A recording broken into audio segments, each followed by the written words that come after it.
అవును.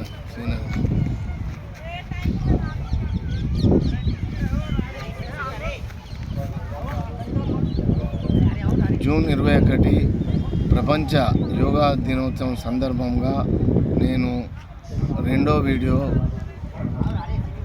చేస్తున్నాను. ఈ రెండో వీడియోలో మొదటి వీడియోకు అనుబంధంగా మొదటి వీడియోలో 40 మార్లు కళ్ళు మూసుకొని ధ్యానంను 40 సార్లు తదేకంగా ముక్కు పుటముల నుండి ఛాతీ వరకు 40 సార్లు తదేకంగా కఠోరంగా కఠినంగా నిశ్చలమైన మనసుతో గాలిని లోపలికి తీసుకుంటూ బయటికి వదిలేయాలి.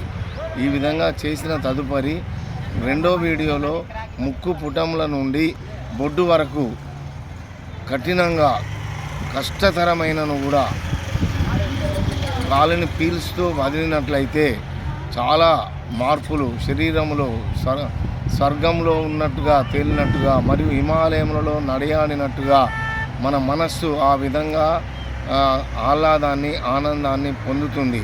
రెండో వీడియోలో నేను ఈ ధ్యానమును మీకు చూపిస్తున్నాను. కళ్ళు మూసుకొని తదేకంగా చేయుచున్నాను.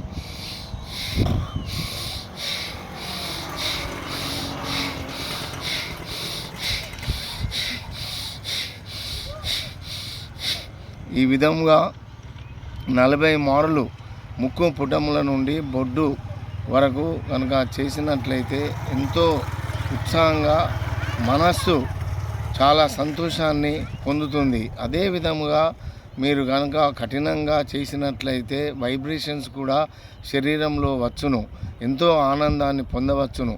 శరీరంలో ఉన్నటువంటి మలినములన్నీ కూడా పోవును. తదేకంగా మొదటి వీడియోలో పెట్టినటువంటి 40 మార్లు మరియు రెండో వీడియోలో చూపించినటువంటి ధ్యానం జనధ్యానం దాన్ని 40 మార్లు కనుక ముక్కు పుటముల నుండి బొడ్డు వరకు కనుక కఠినంగా కనుక గాలిని పీల్చుకొని వదిలినట్లయితే చాలా ఆనందాన్ని పొందవచ్చును.